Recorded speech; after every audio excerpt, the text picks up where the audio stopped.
Le ultime 24 ore hanno visto i vigili del fuoco del Veneto impegnati a fronteggiare gli eventi disastrosi del maltempo che si è abbattuto sulla regione. Numerose richieste di soccorso sono giunte alle sale operative del 115, riguardanti situazioni di pericolo come rami caduti, alberi abbattuti e danni causati dal vento e dalla grandine. È importante sottolineare che non si sono registrati danni alle persone. Per far fronte all'emergenza, per supportare il Comando di Venezia, particolarmente colpito dalla situazione critica soprattutto nella zona di Portogruaro, sono state inviate squadre aggiuntive provenienti dai comandi di Verona, Rovigo e Padova. A Venezia in particolare sono state ricevute oltre 150 chiamate alla sala operativa del 115 per segnalare cadute di rami, alberi e pali, con la maggior parte delle richieste provenienti da Portogruaro e Fossalta di Portogruaro. Numerosi interventi sono stati effettuati anche in altre località come Raclea, San Michele al Tagliamento, Martellago, San Stino di Livenza, Annone Veneto, Mirano e Scorzè.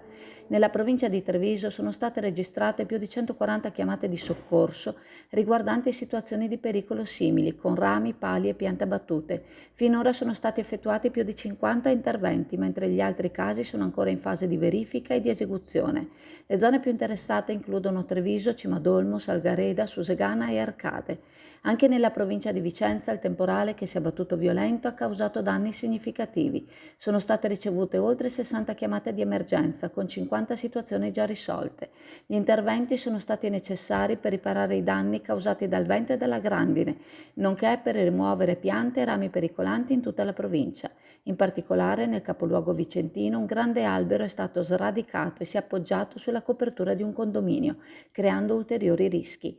Nonostante le difficoltà, i vigili del fuoco continuano a lavorare instaccabilmente per rimuovere alberi battuti e altri elementi pericolanti, per mettere in sicurezza le coperture danneggiate e ripristinare la sicurezza nella regione. Le operazioni di soccorso quotidiano sono fondamentali per garantire la protezione dei cittadini e il ritorno alla normalità dopo l'evento calamitoso. Befed, il pub di successo tutto italiano, dove trovi l'inimitabile galletto da mangiare con le mani, accompagnandolo con la tipica birra artigianale.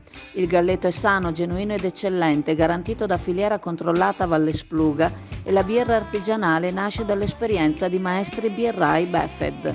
Befed, presso il parco commerciale Clodì per giovani e famiglie, un posto dove puoi sentirti come a casa tua.